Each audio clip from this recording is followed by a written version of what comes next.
Потемкинская лестница – одно из самых масштабных и узнаваемых сооружений Одессы. Ее значимый символ и визитная карточка. Она входит в топ-7 красивейших лестниц Европы и открывает одни из самых захватывающих видов на город и Черное море. Несмотря на то, что это место более чем известно, есть немало интересных моментов, связанных как со строительством лестницы, так и с ее названием. Потемкинская лестница – классический образец долгостроя и одновременно блистательный пример того, как дорогая и в принципе лишенная практического смысла игрушка со временем обретает абсолютно новые свойства и качества, становится памятником архитектуры, предметом гордости местного значения. Строительство Потемкинской лестницы началось в январе 1837 года и продолжалось почти 4 года. В первоначальном плане города подобной лестницы не предусматривалось. Но к середине 1830-х годов уже сложился архитектурный ансамбль Приморского бульвара. Здания принадлежали состоятельным горожанам.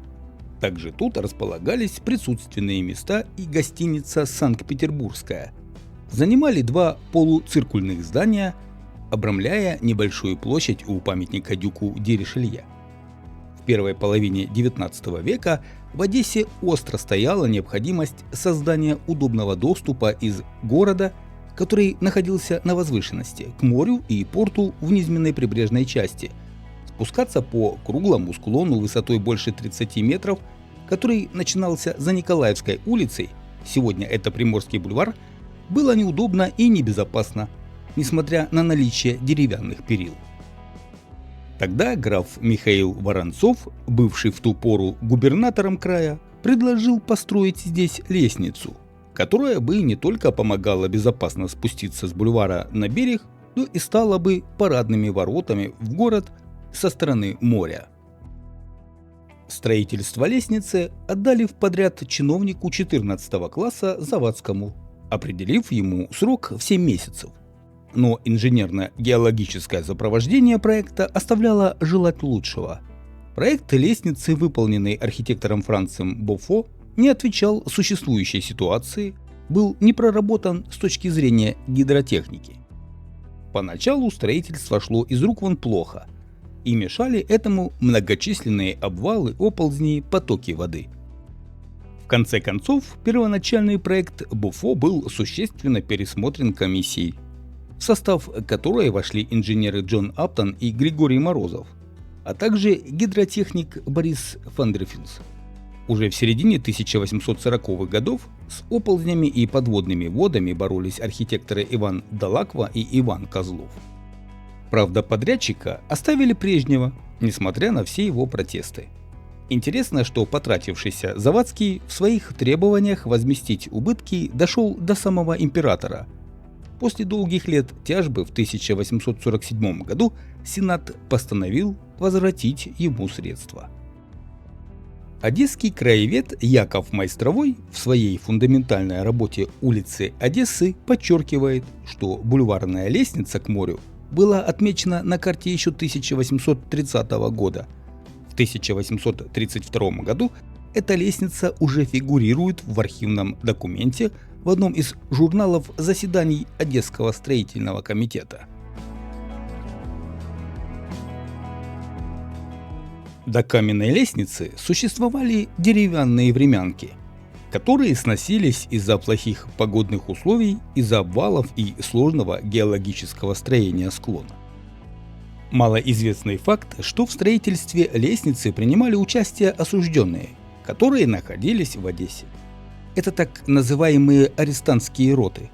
Арестанты в основном использовались в качестве землекопов и на черновых земляных работах, хотя их привлекали к малярным и плотницким работам также. Строительство грандиозного сооружения, одним из авторов проекта которого был известный итальянский архитектор Франческо Бофо, завершилось в 1841 году. Долгое время у лестницы не было официального названия. В народе ее называли Николаевской, Ришельевской бульварной, Портовой, Приморской. Нынешнее имя привязалось к ней в середине 20-го столетия после выхода фильма «Броненосец Потемкин», где одесская лестница несколько раз мелькнула в кадре и стала постоянным.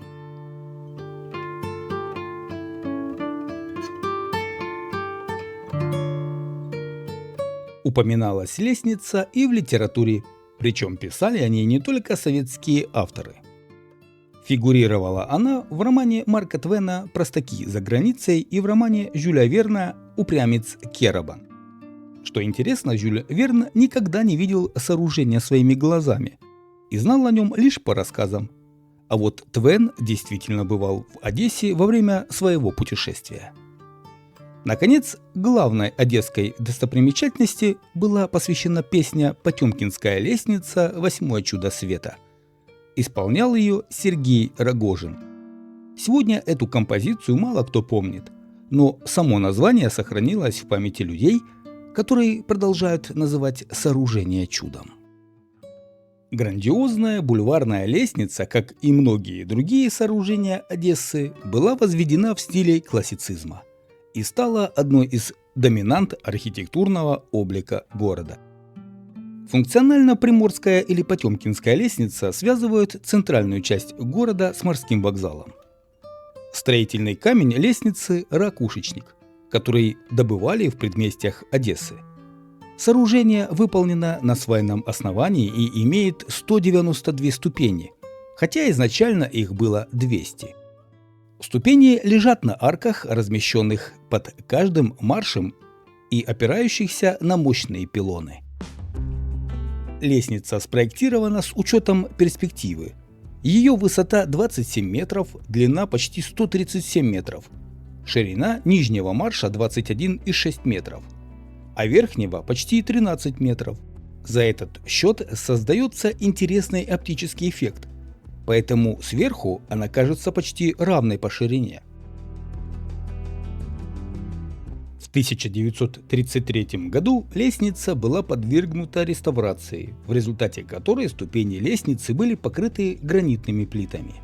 В 1963 году лестницу признали памятником градостроительства и архитектуры государственного значения. В 2017 году закончились работы по реставрации лестницы, которые проходили параллельно с организацией Стамбульского парка.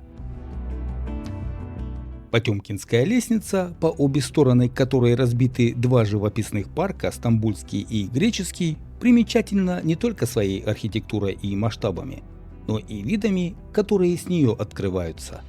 Рядом с Потемкинской лестницей находится Одесский фуникулер. О нем есть целое отдельное видео на канале.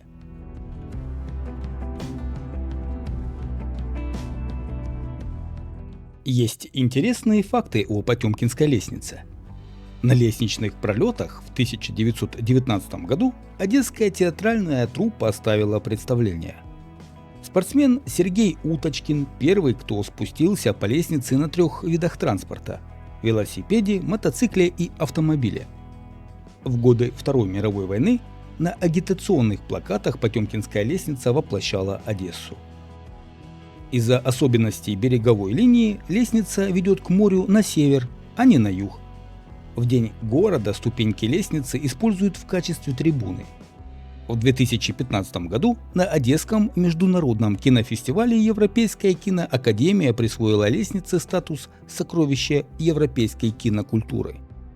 С Потемкинской лестницей в Одессе связано несколько легенд. Например, одна гласит, что где-то под лестницей расположен выход из тайного подземного хода, который ведет из Воронцовского дворца. Согласно другой легенде, лестничные арки хранят предметы старины одесских контрабандистов. С Потемкинской лестницей связывают налетчика по кличке Мишка Япончик. Поговаривают, что под одной из ступенек он спрятал свои сокровища. В наше время Потемкинская лестница, как и в те давние времена, является одним из самых любимых мест для прогулок и вечерних променад.